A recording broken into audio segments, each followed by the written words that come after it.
Hi guys, Jayla here, glad to have you on the channel. Unfortunately Yona had to run, but I will help you out and show you the trading strategy that we deploy here at Yonayield Trading. So let's have a look at the charts together.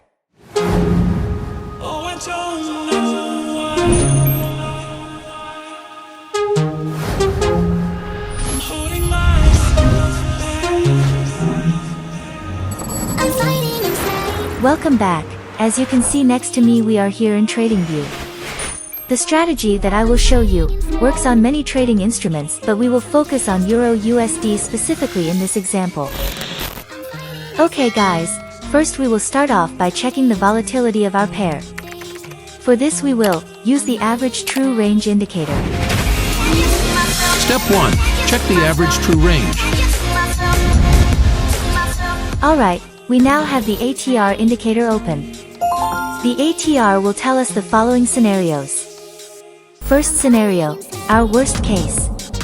Second scenario, target of a trend day. Third scenario, target of a sideways trading day.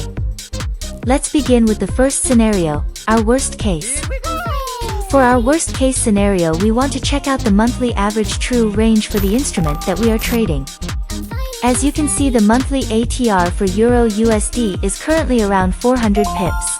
This means we need to structure our trading system in a way that we can lose 400 pips or more, in the really worst case, without destroying our trading account. Please note that the worst case measure is in place to keep the leverage at bay so that we can trade with a stable psychology at all times, but of course we intend to cut losses earlier. Now, in the second scenario, we define our trend trading goal with the ATR. Our goal for a market trend is 1 to 2 times the daily ATR, which is 70 to 140 pips.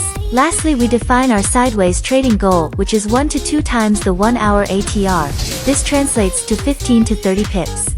Be aware that most of the times the market is sideways in not trending. 70% of time the market is actually ranging, and our goal is only to cut out 1 or 2 1-hour candles, while when trending we are going for 1 to 2 daily candles. Regarding the worst case scenario, be aware that the chance of our trading instrument moving an entire monthly candle against us within the same trading day is very, very slim. We can therefore execute our trading system properly without any self-manipulation and clear mindset. Now, let's put this into numbers. The 400 pips monthly ATR could mean the maximum daily loss limit in a prop firm challenge. In a private trading account, it could mean your absolute worst case loss depending on your risk tolerance and account size, for example -30%, -20%, or -10%. Once again, to remind you, this doesn't mean we want to lose an entire monthly ATR of 400 pips. Of course we use a stop loss and cut our risk earlier. This measure just defines our absolute worst case if everything else fails. Great guys,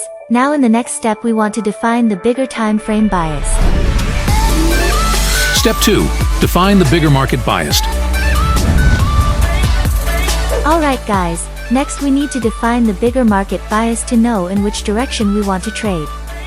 To do so, we first look at the weekly chart. On the weekly chart we look at the color of the current weekly candle that is unfolding. If the current candle is green, then our bias is long. If it is red, then short. Secondly, we want to look if the weekly candle is in thrust up or thrust down. Thrust up means that each weekly candle makes a new high and doesn't close below the prior week's low. Vice versa, thrust down means that each weekly candle makes a new low and doesn't close above the prior week's high. Next, we want to define the overall market bias by looking at the daily chart. Here, unlike the weekly chart, we don't concentrate on the current running candle, but rather we focus on the daily candle from the day before. First we look at the color and what kind of candle it is: turnaround candle, inside bar, momentum candle, and so on. If the daily candle of the previous trading day closed green, for example, and preferably with a turnaround candlestick formation, then we want to trade pullbacks long on the following trading day. A good entry is usually a retest of the daily low point from the previous green day, or vice versa the high point, if the signal from the previous trading day was short. This gives us our market bias from the daily chart perspective. Green means up and red means down. If the candle shows a turnaround, momentum or engulfing candle pattern, then the signal for our bias is a lot better, of course. Next we highlight the range of the daily candle, high to low, to get our key levels for the smaller time frames. Also note that it is best if the weekly biased and the daily biased are in confluence. If both time frames, weekly and the daily, point to the same direction, then we can expect bigger trends on the smaller time frames to occur. If however, the daily and weekly contradict each other, we need to use our discretion and only trade small intraday distances akin to the 1-hour ATR. Great guys, you almost made it to the end of the trading strategy. Now that we defined the overall market biased with the weekly and daily chart and highlighted our key levels with the relevant candle high and lows as well, we will go to our final segment, which is spotting intraday reversals on the 1-hour chart that confluence with the overall direction of the bigger market bias. Step 3. Intraday reversals on the 1-hour time frame. Nice, great job guys so far. Lastly, we will go down to the 1-hour time frame to spot intraday reversals that confluence with our key levels and the bigger time frame bias. To do so, we will look at the second and third standard deviation of the Bollinger Bands indicator. Note that the settings for the Bollinger Bands are on default, but the middle line SMA is invisible. Great, next guys, we will consider to trade an intraday reversal if the price on the 1-hour reaches the Bollinger Band zone and shows a reversal pattern there, such as a color change, turnaround candle, or even better, a complete engulfing pattern. Note that in this example on the charts, both turnaround zones that are given by the Bollinger Bands are also key levels on the bigger time frame as well, since they actually coincide with a daily candle high or low. Lastly, be aware that we only want to take these signals in the direction of the bigger time frame biased, of the daily and weekly chart, and if the market is in session. Oh, one moment guys, I got a call from Yona. Hi, what's up Jayla? Jonas here, how are you? Good, hi. Good work, like it so far. Thanks. Yeah, sure, it's nice, it's nice. Sweet. Just to let you know, I'm back right now. I had to like briefly run out. There was a very cute baby kitten, like I think it was the cutest one I've seen in my life. You know, I had to take a look, you understand, right? Of course. Yeah, for sure, for sure. Anyway, let's continue together with the program, for sure. Let's go. Yeah, let's go. Alright guys, we are back and we are ready. We have the charts on the screen, as you can see. Jayla's in the house, you can see her on top of me. Yeah. And yeah, we want to now jump into the strategy in more detail. We want to look at some example cases as well, so it will be very interesting. And yeah, Jayla, are you ready as well? Hi. Yeah, I am excited. Let's break down the charts and the strategy a bit more together. Alright, great stuff. Before we jump into the strategy though, let's talk a bit more about you, Jayla. That would be nice, because the people don't know that much about you yet, and I'm sure they are very curious and excited to hear more, because you're new at Yonayield, right? First off, I know you're from New York, so you're originally from there, and I'm assuming you're there right now, right? How is it in New York? Well, it's kinda cold in NYC these days and busy as usual. Oh yeah, I can imagine that. I mean, it does get very cold in New York, right? Around the winter time. Definitely. I heard a lot about that. Actually, I was in New York myself, but I was like 14 or something, or maybe 15. I went to the Statue of Liberty, I went to Broadway, and I went to Empire State. Good places. So I know the city a little bit, but I was there for like 2 days. Like, it was not much, or like, no, more, because I did see all of these things, right? Maybe I was there for 4 days, something like that. I remember we were pretty much in a rush. We were with my family, and then we went to see all that stuff that you had to see, right? Yeah, very interesting. So in this case, yeah, let's talk a little bit more about yourself, you know. Sure. Just introduce yourself quickly, I would say, and also very interesting, how did you get into trading then, right? Yeah, sure, why not? Well, my name is Jayla. I am 22 years old and living in New York City. I think I have been trading now for almost 5 years. I started somewhere in 2019 and basically bought into the crypto hype at that time. Yeah, and I was gambling around pretty much. All right. that is actually very funny that you're saying that. I mean, we all kind of have this story, right? How we get into it was a crazy time. Trading and that sort of stuff. And normally, yeah, you know how it is. You go down on a bad route pretty fast normally. Yeah. Start, you know, gambling behaviors, all of this stuff. Test out your psychology. And yeah, I mean, that is pretty typical that you got into it because of crypto. There was a big hype, I have to say.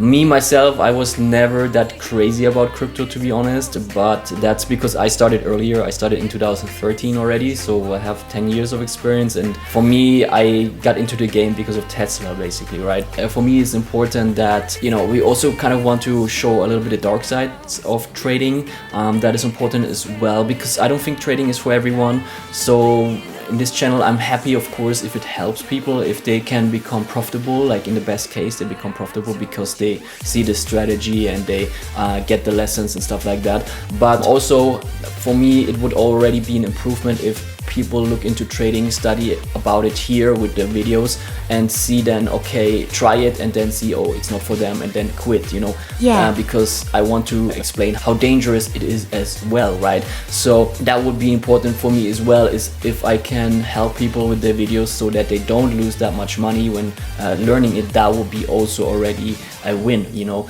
So Sure. like I said, I will not be like all the people here saying, oh, you know, you can look at this channel, you will be profitable. That is just not the reality, right? You can look at this channel, hopefully you can become profitable. We will do our best that you can, but also you can look at this channel, take some stuff away, and see that trading is, you know, too hard, and then just quit it, you know. You can do that as well, because trading has, to learn it, there's a big opportunity cost. I made a video about that, guys, go watch it. There's a big opportunity cost, and you might be better off to just, you know, get a degree and have a very nice job instead of trading, and then you have a high income, which you can, if you want to do something in the market, you can do passive investing, right? Or you can build a little stock portfolio without leverage. You know, these are things that are much safer than trading, right? So trading doesn't necessarily need to be the route to go. However, since modern prop companies came about, trading now can be a profession. For Yes, me, it like I changed. said, I made a video about this. Before that, trading was not suitable at all. You know, I would say don't learn it. But now with prop companies, yes, you can learn it and you can make it your profession. So this is what prop companies brought to us, right? Speaking of prop companies, Jayla, you are funded with some of them, right? That is Yes. awesome to hear, and I'm so excited that you know, learned stuff here on the channel and then got funded because of that. So yeah, please tell us more about that. Yeah, I am funded now with 2 different prop companies and manage 500k in funding.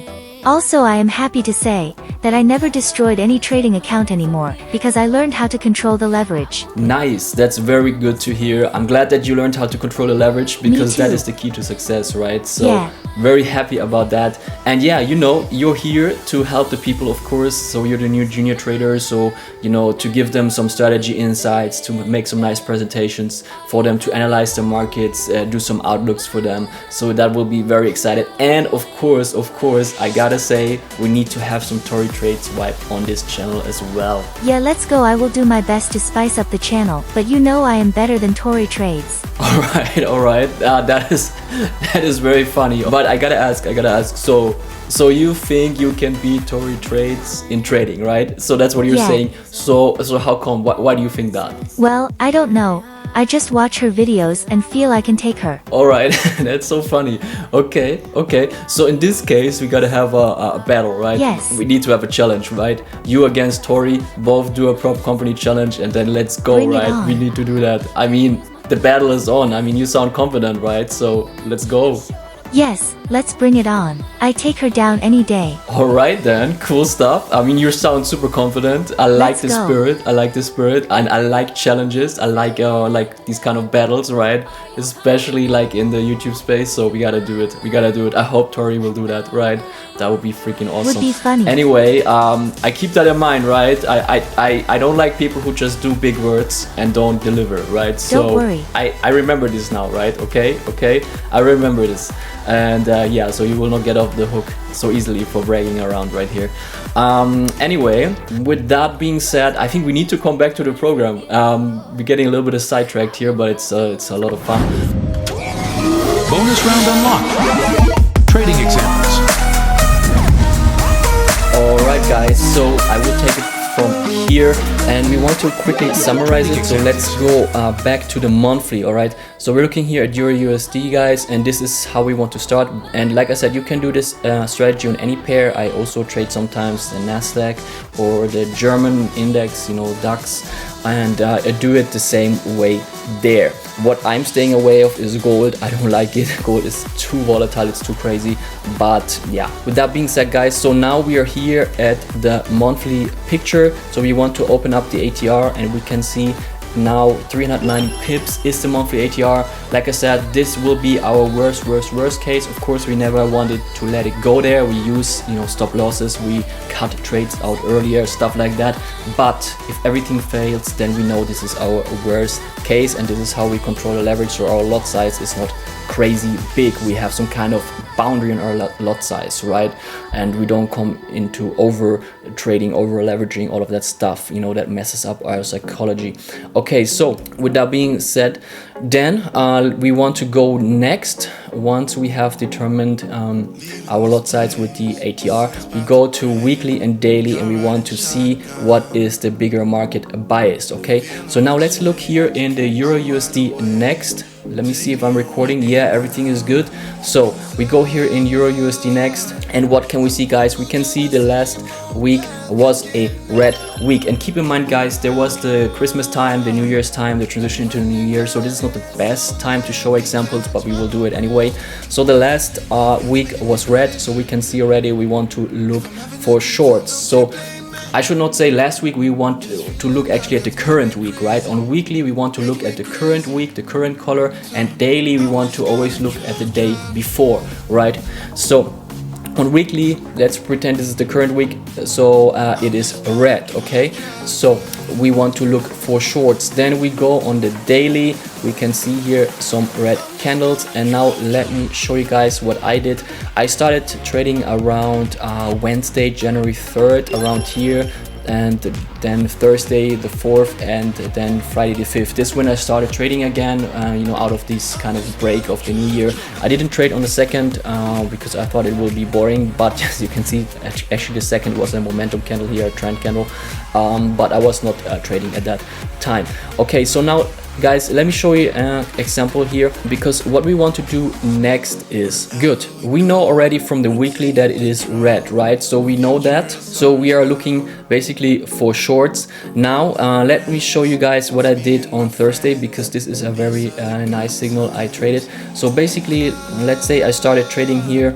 I would, highlight the Wednesday candle. So this is Wednesday here, January 3rd. I would mark out the points of interest, which is the daily high and the low. And of course, if I see this red candle already, I know, okay, the next day, there I want to do shorts, because weekly is red, it's going short, daily is short, right? And where do I want to do the short? I want to do it around the daily high of the day before, right? So if I come in Thursday, January 4th, you can see it's this candle that ended up green. So I know on that day, okay, I want to do a short. I probably want to do it at the high point of the last day, okay? So then let's look how this looked in the 1 hour. So now it will get interesting. So guys, I will mark up the range right here. So this is January 3rd. Yes, here is Thursday the 4th. And you can see right here that it does come up exactly to the daily high, and it fishes it out, washes it out, stop hunt it out, right? Or you can also talk in terms of SMC. It grabs the liquidity right here.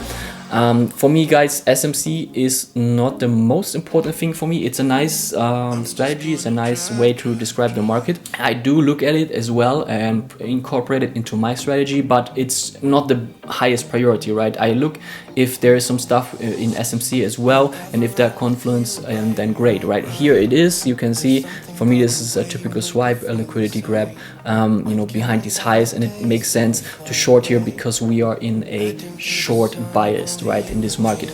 Good. Then what I will do, I look in the 1 hour for a color change. So it goes from green to red. This is not the best kind of color change because this is not really a good turnaround candle. Also, there's no engulfing, but it is a color change nonetheless. Sometimes I go even down to the 30 minutes, see how it looks there, if I can get a little bit a better signal. Nothing here. So then I would wait for 1 hour. This is what I did on Thursday, and then after that is complete, I look for the entry, right? And here, guys, it was a little bit tricky because, like I said, this is not the best market conditions at the moment because we're just coming back now into the new year. And what I wanted to see here with the next 1 hour candle, so if you focus on that one, I wanted to see a pullback up here and then down, right? So for me, the pullback here was a little bit shallow, and that's a little bit unfortunate. So you can see trading is not easy. I will not say here and tell you it's the most easiest thing. It's not. It's always a little bit different, and you need to use your discretion. You need to use your discretion, right? This comes with a lot of market experience. So then once I have the 1 hour signal, I sometimes go down on the 5-minute time frame, look for the turnaround there, go in. Most of the time you're anyway still too early. That's why I also go in 2 steps. I do the first position, then when it goes against me, I average in the next one. You know, I average in 2 times, and like I said, averaging is also a little trick that you can use if you do it within limits, right? Because you never will get the perfect entry, so you always should average in if you can, and I do that 2 times, no more than that, because otherwise you will have too much risk on the table, of course. Okay, so guys, once I execute the trade, then I want to catch like 20 pips if I can, 15, 20 or 30 pips, and that's it. For me, I remember that my goal was here, this kind of wick that was the high point here, and I went out there. So this is about 18 pips that you can catch here, right? And that is a very nice kind of intraday reversal trade. You know, take your 20 pips and be done for the day and close the computer and be finished. Okay guys, something I also forgot to mention. I am sorry, let me backtrack a little bit. Here, this is not only at these daily high points right here, does a color change. Also, of course, the Bollinger Bands like that you can see here, right? So let me get an arrow going. Here we are in the second, so this blue line is the second standard deviation, and the blue shadow right here is the third one. So we are also in the second and third. And like I said, Bollinger Bands is also not the most important things. That's why I also forgot to mention it right here. But for me, it is a filter to filter out the market, right? So for example, if I see the markets like going inside the Bollinger Bands up and down, then I already know nothing to do here. I don't want to be involved, so I'm not going to be involved. But if it goes into the second and third standard deviation, then I look more carefully. I'm like, oh, okay, it's overextended. Question is it now trending? Because then it will do a band walk. It will never turn around at the Bollinger Bands. Or is it doing a turnaround? Or is it maybe a sideways market? Then it should do a turnaround, right? And here, yes, I have a higher probability of a turnaround because I know what is going on with the bigger time frame. So this Bollinger Band lines up with the bigger time frame biased of daily and weekly and the daily high point right here, right? And the liquidity grab in SMC, if you want to say it like that, right? So as you can see, these Bollinger Bands, I look at them as well. So to kind of summarize it, so first you look at ATR to control your leverage, then you do daily and weekly, where's the biased. Then you go into the 1 hour, you see that you're in a session. It needs to be London or New York session. We don't trade out of the session, right? Then you see if it is in second or third standard deviation in Bollinger. Is it there? Yes. Is it at a key level of daily, maybe daily high, daily low, stuff like that? Yes. And that is basically how I do it. Then last thing I also do is I look at pivots. So these are also lower in the priority, but I like them also, especially for targets. I like them. So now in this pivot point, let's go back another day. So you can see here, there was even the R1 level, which it tapped over, then closed under it again. So another kind of sign that, okay, probably turns around here around the R1. To be honest, R1 is not my preferred level. I like actually R2 better, but that is also something we can see. And then you can also think about maybe it goes all the way back to the pivot. Didn't do it here, but did do it later then. But I like them also for targets. So, and yeah, this is basically what I do on a daily basis, guys, and this is how I catch this kind of, you know, 15 pips, 20 pips or 30 pips, and then I'm already done with the trading day. You know, once I have one successful trade or maximum 2, I finish the day. No need to do more. And most of the times, like I said, I don't hold positions most of the times. Why is that? Because I believe in dynamic risk to reward. I made a video about that, guys. I will put it here in the description as well. Dynamic risk to reward for me is also one of the keys in trading, right? Keys to success, keys to becoming consistent, especially. And why is that? Because you need to think about, okay, a lot of traders, or if you look around what you hear everywhere, they preach, oh, you need to have a 3-to-1 risk to reward, you need to have a 4-to-1, you need to have 5-to-1 to be profitable, right? And that is preached everywhere. But the thing is, yes, of course you can work with a 3-to-1 system and be profitable, right? You can do that, and you can work with a static 3-to-1 system. The thing is, if you do that, however, you need to realize that yes, I want to have a 3-to-1 static, but then you need to play trends. It automatically makes you a trend trader. You need to have trends, or let's say not trends, but minimum momentum candles on the daily. You at least need a big daily candle to play out, like a momentum candle, right? So that you can get this kind of big risk to reward, and you can get kind of 100 pips or whatever you're shooting for, right? So that is the thing. And what most people don't realize is that, or don't talk about, or don't realize, is that, okay, so these momentum candles, they don't come every day, right? Trends don't come every day. Actually, 70% of times the market is ranging, right? It's sideways ranging, doing there 20 pips up, 20 pips down, 20 pips up, 20 pips down, like boring stuff 70% of time, right? And only 30% of time there is a momentum candle, there's a trend. So that means if you have a static risk to reward, that actually means that 70% of time you cannot even trade.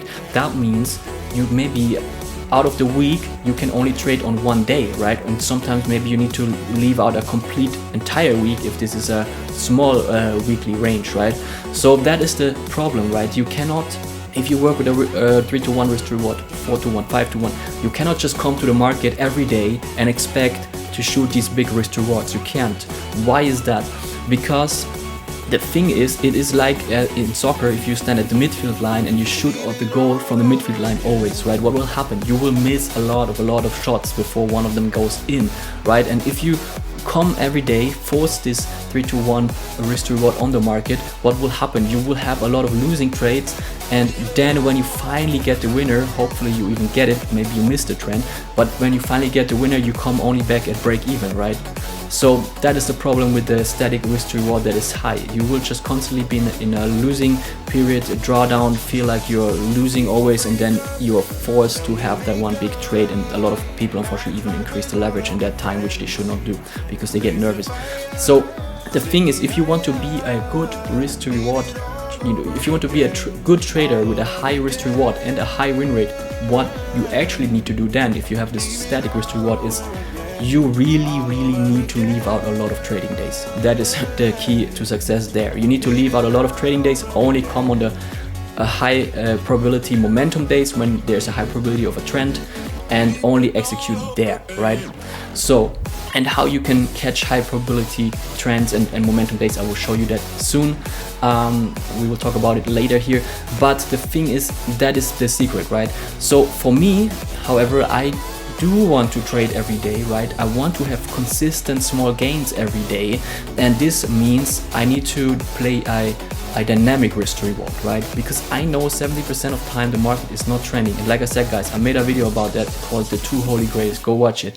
I explained it in detail.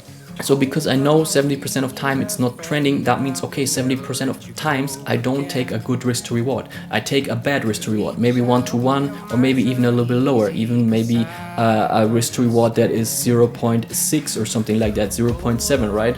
And because I know that most of the time the market is not trending, and I am adjusting to that, right? What I also do though is occasionally I leave a trade open the whole day, right? Why do I do that? Because I know 30% of time there is the momentum candle, and I will show you how to spot that. But sometimes I leave a trade open and running until the end of the day, because I'm assuming this will be a trend day, momentum day, and then I can catch 100 pips, right? So I do want to have these kind of outliers in my system. This is, like I said, this is the dynamic risk to reward. I normally don't have a so good risk to reward, but then I do try sometimes to catch that outlier, and if I successfully catch it, that will, increase my risk to reward to a very good level. So this is how I can end up with a risk to reward of 2-to-1, even though most of the time I only take like a 1-to-1 or something, right? So with that being said, guys, I talked a little bit too long about that. Actually, go watch the video, and we want to continue now with the examples here and the strategy. Okay guys, so now let's look at some more examples then. So this was basically this kind of trading day here on Thursday. This is how I caught 18 pips here. Now let's look on Friday. So this is also very interesting, sorry. So let's clear everything out. So for that we want to go back to the weekly. Weekly is still currently red. Okay, then we go back to the daily.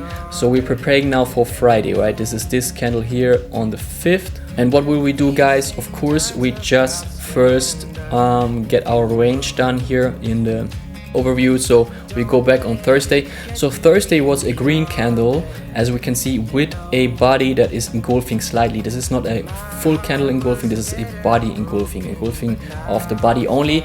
And yeah, this shows me though, yeah, okay, probably nicer to go long on the next day. This you need to use a lot of discretion, because why it is not so nice, it is because the weekly is red already, right? So we're going against the weekly. The weekly is red, but the daily is green, so they're contradicting. So here you need to see what you want to do. In that case, if it's a good signal, I try to go against the weekly because the daily is allowing me to do so, and I will not hold the trade. I will not try to speculate on a trend day, because a trend day can only appear normally when, or should only appear normally when weekly and daily are lining up, right? They're pushing in the same direction. This is when a trend can happen, right? But here they're contradicting each other, so that means I want to do a long, yes, but I don't want to hold it much. I just want to do this kind of intraday stuff, catch 10 pips, 15 pips, 20 pips, 30 pips, something like that. Again, how do we want to do that? We look here at the low point. This is an area of interest, and of course the prior low point as well. So that will be here, and because there is this green engulfing, it should come up. There should be some buying interest at some point. Here we can see a big stop hunt going on, as you can see, and when it has happened, this is a special day. This is NFPs, so this is even a special trading day. We will I will show you that and see how to deal with that, because high impact news, this is a totally different animal. You need to be very careful here. So let's also fill out here the pivot points. Good. So for me, what did I do? I knew I want to do a long somewhere on Friday. So I was looking, here's the market opening in the first hour. Anyway, I don't do anything. Then after the first hour, it stabilized it. So here is actually the first long opportunity, as you can see. But problem is NFP is looming. So better to leave it out, right? On a day like this, when it's really important news, like there are two news events where you should not trade before. That is NFP and CPI. These two, don't trade before. Just wait until they're done.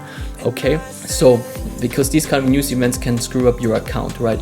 So but here you can see we are red. There is a change in color in the 1 hour. It's not the best turnaround candle because the wick is a little bit high, but this would be a nice point of interest. We can see also here second and third standard deviation in the Bollinger Bands. We can see in SMC, if you want to talk about it, here is a pull up, right, a push up, and you can see there is the last order block where this push started, which is also around this area, right? If you want to talk about SMC, and I do look at it. I do look at order blocks. I look at liquidity grabs and fair value gaps. But like I said, it's just additional confluence. It's not the highest priority. Okay, so there is a nice potential long here. If you would actually take that, you would wait for the pullback, go in somewhere here. This is probably where I would execute it. Then try to get your 20 pips. You could have gotten it maybe here, but like I said, don't do it because it's NFPs, right? So what do? We wait. We see there the candle here shows us the turnaround, so we know there's a long signal. And what can happen on a news? The news will first wash out all the stops of the prior signal. So there's a long signal. What does it mean? People went long here and the stops are below here. So, and what happens? It gets washed out. The news are here to first wash out the stops, and most of the time, it's not always, but a lot of times it goes first in the wrong direction, hunts everything, and then goes in the right direction, right? So the first move is normally the fake out, and it was exactly like that. I remember that the first move in NFP on Friday was down. So this candle was at some point red and down here. Okay, so when I saw that, I was thinking, whoa, there's NFP. And I was thinking, great, we get even a cheaper price. The long signal is actually already in. It's gonna get stop hunted, so it's probably gonna go like 20 pips below that level. Let's calculate it out, it's normally around 15 or 20 pips. So yeah, it goes 26 pips behind that level to hunt the stops. And yeah, around the S2 also there would be the very nice entry. And I remember I bought it around the S2 right here. Also we can see this kind of low point gets fished out, which again is in terms of SMC makes sense, because we can see here is a change of character, right? What you can see here is these kind of high points, they get taken out here. So there's a change of character to the long side, and what happens after the change of character? Yes, then it goes down again and is hunting the level right before it continues in the right direction. Okay, and we can see this here. So yes, on Friday basically I waited for the NFPs, and then I went in somewhere around the S2 around here, and my goal was the pivot point right here. I do use the pivot points as goals. Normally I target like R1, R2, something like that. Sometimes I target the pivot itself, it depends. So here you could have even gone all the way to R1, but I knew weekly was red, so I was like, okay, from down here to up here is enough. And guys, this is 50 pips, so there's a higher volatility going on right here. So this was also a very nice trade. What about you, Jayla? Did you like trade during NFP? Like, I mean, did you basically trade after NFP? We should not trade on the news itself. Did you do something? Yes, I had almost the same entry on Friday after the NFPs like you. It was a very nice signal actually, though I don't like these kind of big stop hunts. Yeah, I totally agree on that actually. I don't like when the volatility goes up too much. For me, this already is too much volatility, to be honest. And I like to have more quiet markets where I can, you know, sneak out my 20 pips, something like that, or 10 pips, whatever it is. And I do hate news days. I don't like news days at all. Like when it's an important news, like, you know, CPI, NFPs, those, or like FOMC, it's another one. These kind of events screw up the trading day. I don't like it. Sometimes it's even better to leave out the day completely. And when something like that happens, it must be a very good signal where you're very sure to do something. For me, this was very clear down here to buy it.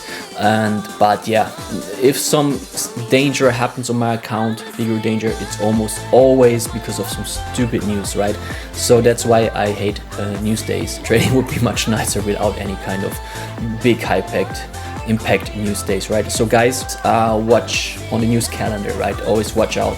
News can screw you over, any kind of system, and keep the leverage always small, because unexpected news can also happen, you know. I have a story about that. I was one time trading Euro Japanese yen. I thought, oh, this is a big trending day, everything was green, so I wanted to leave it. This was one of these rare occasions when I left a trade. And what happened? I went in plus, and then suddenly 7 in the morning, I was sleeping, there was a huge move coming, stopping me out completely, and after that reversing in the right direction again. So the idea was right, the bigger market bias was correct, but there was an unexpected news. This was not scheduled anywhere. It was just like random, right? Random announcement by the Bank of Japan and screwed up my trade, for example. And in the worst case, you can even get out with a bigger loss there, because the stop loss doesn't necessarily always close on the desired level if it's like a very high impact fast news spike, right? Alright guys, so what we want to do lastly to wrap it up here, we want to look now for an example of a trend day, because now I showed you 2 examples of sideways market behavior, how to catch, you know, 20 pips there, 20-30 pips, something like that. And oh yeah, to also review it, how do we know our target actually of 20 pips or whatever it is?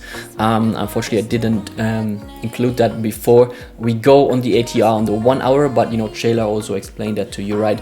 We go on the ATR on the 1 hour, check it, and this one is 17 pips currently in Euro USD. So this why I know on average a 1 hour candle will be 17 pips. So once I'm in profit of 17 pips, I'm thinking about closing the trade, because I know already we're getting on the average range of a 1 hour. If it goes over that, if it's at 20 pips, 25, I know, okay, it's even overextended a little bit, so maybe the next one can turn around. So better to go out and take these gains, because we want to do small consistent gains every day, and you know, more of a low RR, risk to reward, and only be holding on trend days, you know, with this dynamic risk to reward idea.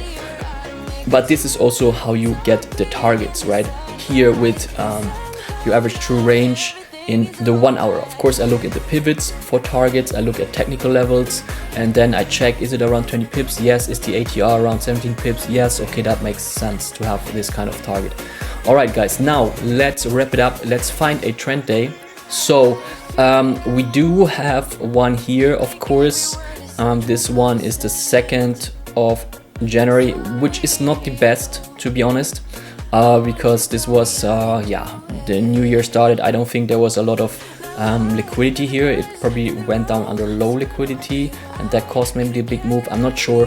However, now let's check it out, how we could maybe spot this. Like I said, I would have not hold this, even though weekly was red at that point in time, daily was red, but yeah. The other thing is, this was also too close at some support stuff right here, so no, I would have not held that, to be honest. But how can we know the trend day is coming? Basically, first thing we want to see, okay, we want to look what is going on weekly. Are we going with weekly? We will do that later. Now we are on daily. The next thing we want to see, where is daily? Is it near the Bollingers? Has it touched it? Yes, it did a touch here, so maybe there can be a bigger move, correction down again. Yes, so that is also here. Is there a color change? Yes, that happened here. It's not an engulfing. If that would have been an engulfing, that would have been a different story. Then I would say the next day, the following day, or the next 2 days, yes, there could be a trend. So once a good signal comes in the daily, then you can think about, okay, I want to play now a whole day a trend, and you know, leave the trade for 1 whole day, or maybe even 2 whole days. Normally that's what I do, but I don't keep it longer than 2 whole days, right? So here's the signal, and then you can see the next day the trend didn't form yet, but then here on the 3rd, so 3rd day, you know, and don't mean January 3rd, I mean the 3rd day, right? Here's the 1st day signal, 2nd day, and 3rd. So normally there's a high probability after a clear daily signal that on the 2nd day after the signal, this is the trend day normally. It can also happen on the 3rd day sometimes, like it did here. And this is where you kind of want to hold, where if it makes sense with the overall structure, if it makes sense with Bollingers, where did we come from? Yes, we came from here.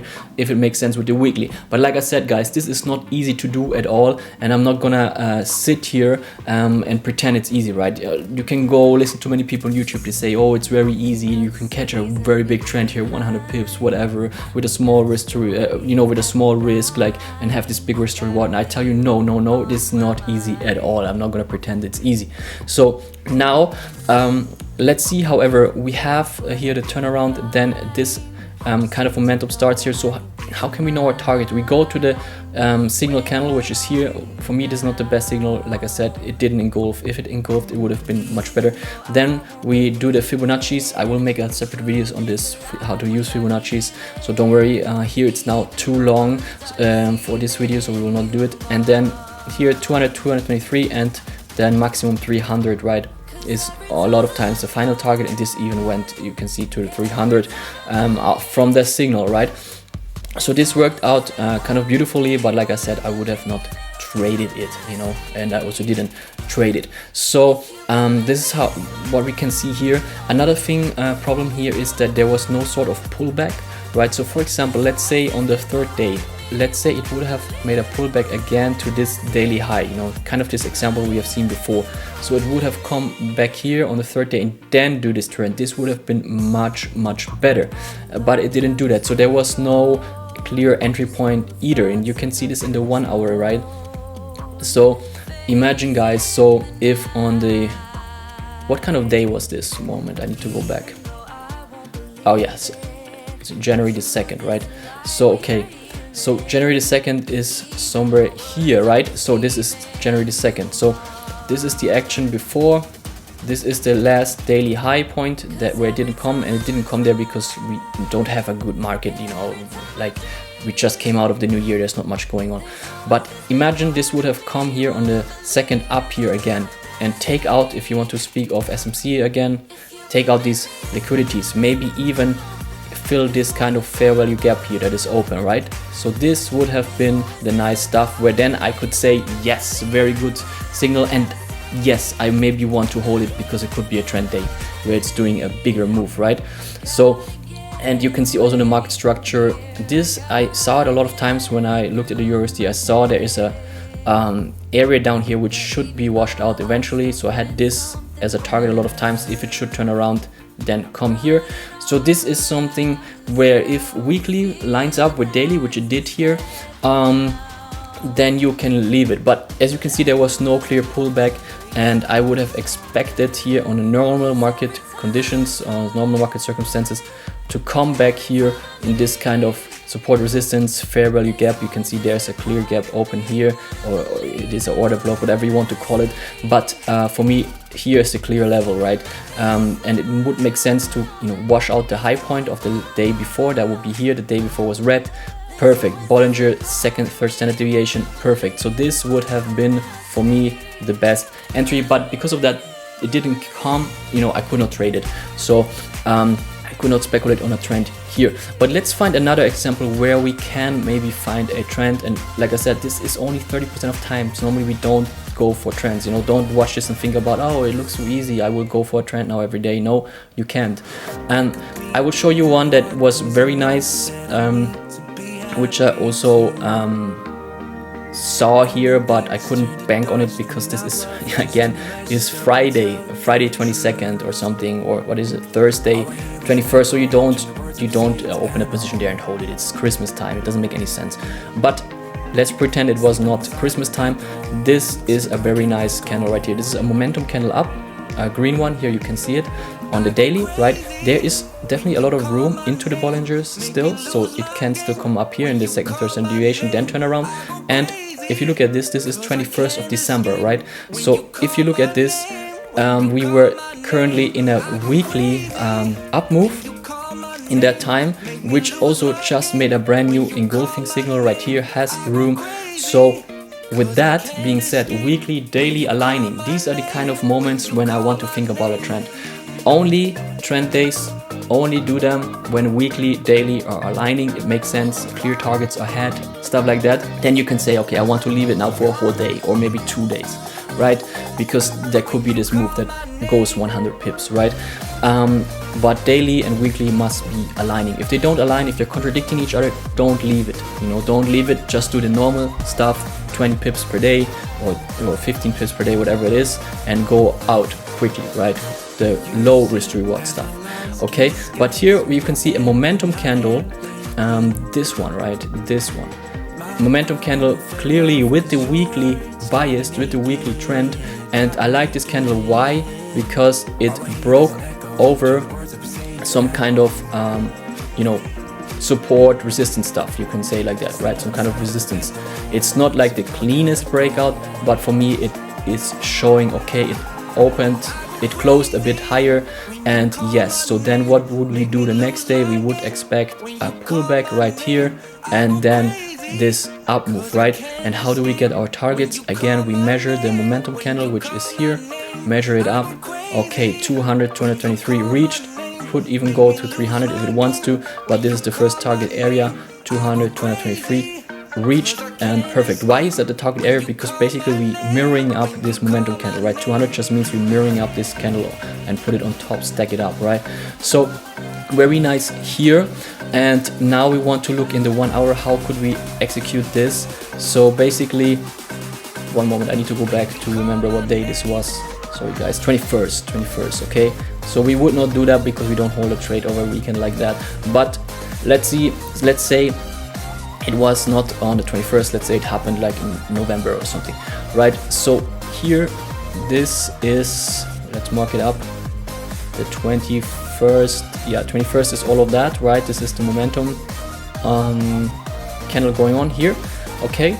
So then we come in session on the 22nd, and what I don't like, for me the pullback is not deep enough, right? So we here in the morning, 8 o'clock, then London opens, first move up, then here correction in the New York session. And what I would have liked, to be honest, it didn't happen because this market, like I said, it was around Christmas time. I would have liked a pull down here. Here are the wicks into the Bollingers, maybe wash out these wicks a little bit, something like that, and then go up and hold into the trend direction. This would have been nice. Unfortunately, the pullback for me was not steep enough. But this is, guys, how you can then try to go for the trend where you hold then 1 or 2 additional days, leave the position open. You can also do a partial close, so you can and this is the biggest hack. Watch the video to Holy Grails, but this unfortunately you can only do when you have a big account, where you go in, you do a partial close of like 70%, 80%, book it after 20 pips, and then leave the rest 20-30% of the position for the 100 pips. Once you have a very big account, then this is paying off very nicely, and exactly Roger Banks is exactly doing that, right? But go watch the video, I explained it there. If you don't have a big account, basically, then you need to decide, right? Then the partials are not really worth it, and then you need to decide, do I leave the whole position or no? Or do I go out of the 20 pips, right? So here, as I said, this was a nice move. I wanted to have it down here, it didn't come, but this move, yeah, measuring from here, was like 130 pips, right? Of course, you're never gonna get the whole move. That is, of course, understandable. But if you can get 50% of a trend move, 50 or 60%, top, right? If you get 70%, that is excellent. So 50% for me is a very good, is a very good achievement if you can catch 50% of a trend. Okay, guys, so this is how you do the trend days, and this is how you spot them. Basically, to wrap it up, confluence with weekly needs to have a very nice daily signal, clear engulfing, color change, clear, better if it's an engulfing, clear signal, clear targets ahead, go with the bigger time frame bias, needs to have a pullback on the 1 hour that is good to go in, and then you can measure out your targets from the signal candle, and then you can leave it, right? So these are the rare momentum candles, and normally they happen, the first is the signal, a clear daily signal, and then normally the second or third candle after the signal is the one where the trend unfolds, right?